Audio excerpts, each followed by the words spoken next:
I'm inventor Dan Zen, and we're going to make this rain barrel fill up with water from our eaves trough. Problem is my downspout is at the back of the house, yet we want to use the rain barrel for the garden. So I'll mount that a little bit better. The idea is we're going to poke a little hole in the drain pipe right there, bring a garden hose down and into here.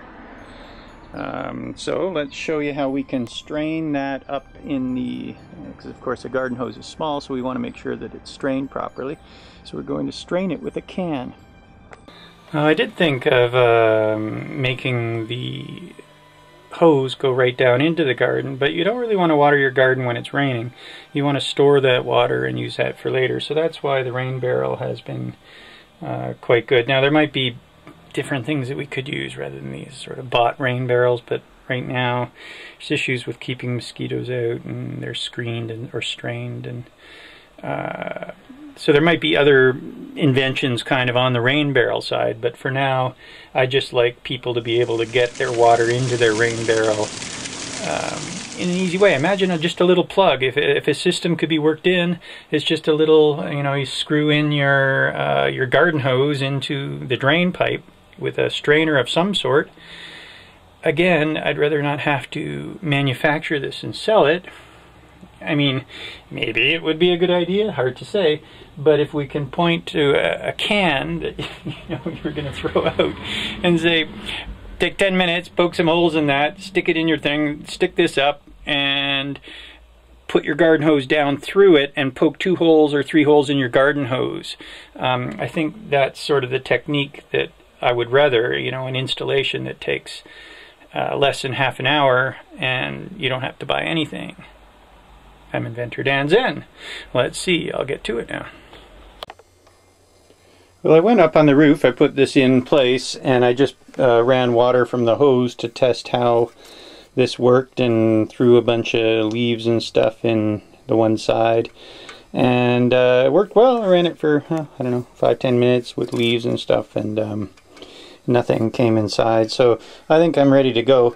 Now what I've done is, not everybody has a sharp knife like this, nor should everybody have a sharp knife like this, but I just poked that in there and then went saw around, and now I'm cutting out the top lid. That's my left hand, that kind of thing. I'm not sure if there's an easier way to do that type of thing. And then there's the panel. So that'll get me in, and I'll be able to, now I need to poke a hole the size of the hose only. Okay, I used that knife to cut a little hole in here, and then I put the pair of pliers sort of into the hole and turn the pliers, and that helps sort of smoothen the edges. Now that's the right size to get the hose in, and it fits nice and snugly, but it can't get the end of the hose, this little nub, not right at the very end, but the one the end in a little bit from that, can't get through yet, so I'm going to have to open it up a little bit more with the pliers. There we go.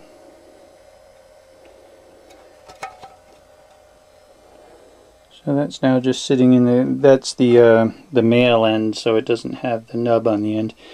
But when we thread the whole hose through, that should fit nicely in here. And then water fills up in the can and goes down the hose to our water barrel. That just sits right in the eaves like that. We close that back up again on the top. Okay, there's the can in position. What I've done is just down in there made a dark ring around where that circle's coming through, and this is in the eaves. Here are the holes coming towards the drain, so that's where it drains down there, and then here are the holes coming in from, so we'll get the water from this part of the roof. It will come down into here and come into the can. Then it will go into the hose and down over yonder. Yep, we seem good to go, so I've just tested this with the one end of the hose to make sure that it fits in there. So the hole's good. Now we apply some caulking to the bottom of the can and place the can in place.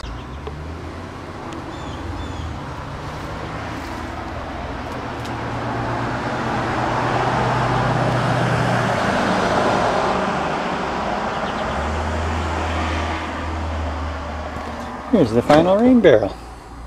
And even caught a bit of water. Now, there's the drain away area and the place where we get water out. Here is the final can. Now what I did is I added a bit of caulking around because I found in a shallow rain that water went underneath the can. So now with that caulking in there, it's alright. With that caulking in there, it should all come into the can. And there's the where it goes down into the hose. Put some caulking on the other side too, just to avoid any water sort of coming in and maybe going out around the edge of the hose there, even though I put it down in caulking. I found as well that there was a little bit of water dripping down around the hose, and I'd rather reduce that. So that's the end of the project. In all, probably took maybe a couple hours to kind of assemble, but it's not bad. I bet you that we're going to have some water in our rain barrel, and then we can put another rain barrel next to it eventually and have the overflow go into it. I'm Inventor Dan Zen from the roof.